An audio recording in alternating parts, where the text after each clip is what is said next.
तेज विकास की दिशा में आगे बढ़ रहे हैं।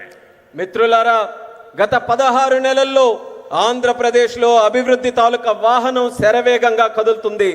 డబుల్ ఇంజిన్ ప్రభుత్వంలో రాష్ట్రం అపూర్వమైన ప్రగతి కూడా సాధిస్తుంది.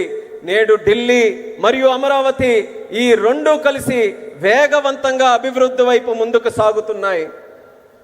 और जैसा चंद्रबाबू ने कहा, इस तेज गति को देख करके मैं कह सकता हूं कि 2047 में आजादी के जब 100 साल होंगे, विकसित भारत होके रहेगा। చంద్రబాబు గారు చెప్పినట్టు నేను చెప్పగలను, 2047 నాటికి ఎప్పుడైతే భారతదేశం 100 సంవత్సరాలు స్వాతంత్రం సంపాదించుకుని తయారవుతుందో, ఆ నాటికి ఖచ్చితంగా ఈ భారతదేశం వికసిత భారతదేశంగా తయారవుతుంది.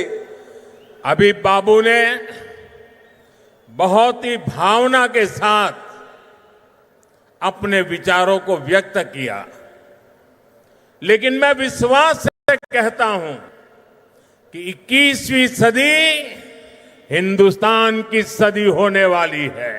21वीं सदी 140 करोड़ हिंदुस्तानियों की सदी होने वाली है।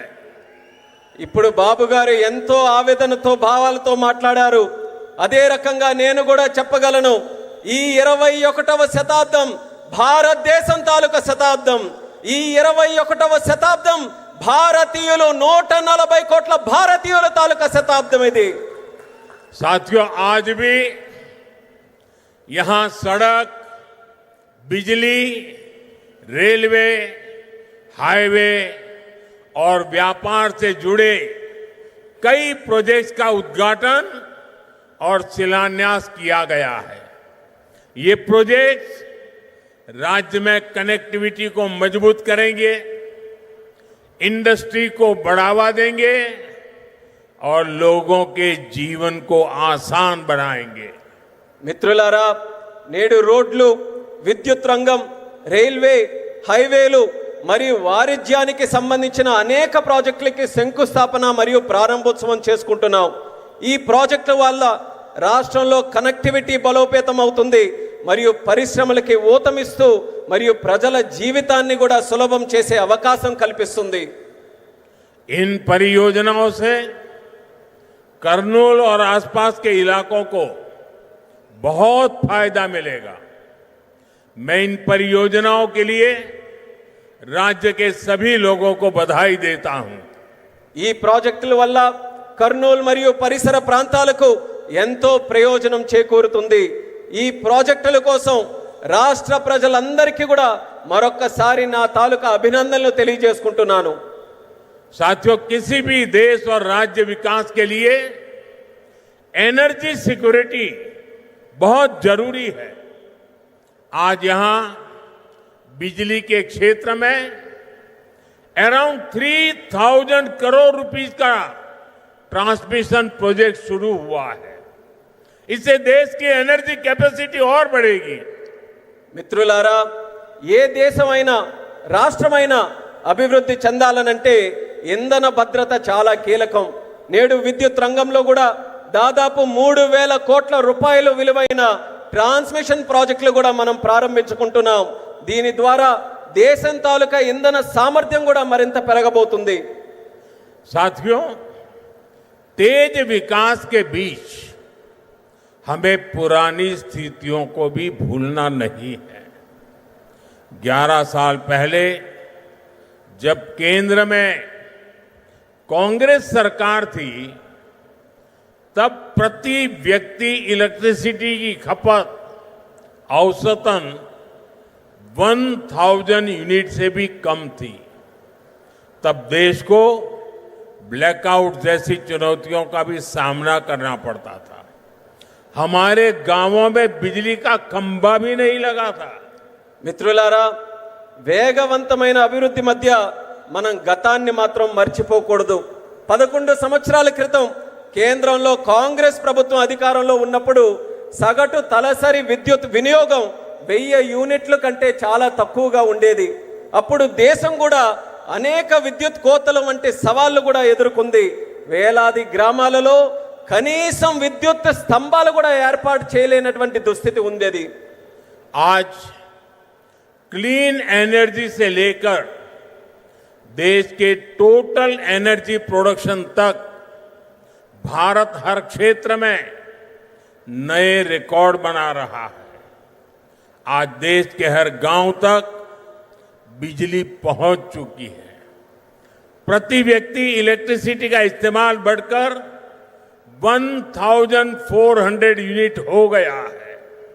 इंडस्ट्री से लेकर हाउस होल्ड तक सबको पर्याप्त बिजली मिल रही है. నేడు భారతదేశంలో క్లీన్ ఎనర్జీ నుంచి టోటల్ ఎనర్జీ ప్రొడక్షన్ వరకు ప్రతి రంగంలో కూడా మన దేశం కొత్త రికార్డుల్ని సమకూర్చుకుంటుంది. నేడు దేశంలోని ప్రతి గ్రామం కూడా మనం చూసుకుంటే విద్యుతీకరణ జరిగింది. తలసరి విద్యుత్ వినియోగం ఇప్పుడు 1400 యూనిట్లకి పెరిగింది. పరిశ్రమ నుండి గృహాల వరకు ప్రతి ఒక్కరికి కూడా తగినంత విద్యుత్ ఈ రోజు చక్కగా లభిస్తుంది. साथियों, देश की इस एनर्जी रिवॉल्यूशन का एक बड़ा केंद्र हमारा आंध्र प्रदेश है. चंद्रबाबू के नेतृत्व में आज यहां श्रीकाकुलम से अनुगुल तक नेचुरल गैस पाइपलाइन प्रोजेक्ट शुरू हुआ है. ये पाइपलाइन लगभग 15 लाख घरों को गैस सप्लाई देगी. మిత్రులారా, దేశంలో ఈ ఇంధన విప్లవానికి మన రాష్ట్రం ఆంధ్రప్రదేశ్ ఒక ప్రధాన కేంద్రంగా ఉంది.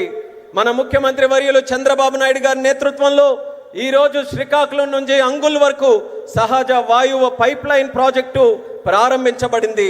ఈ పైప్ లైన్ సుమారు 15 లక్షల ఇళ్లకు గ్యాస్ సరఫరా కూడా చేయబడుతుంది.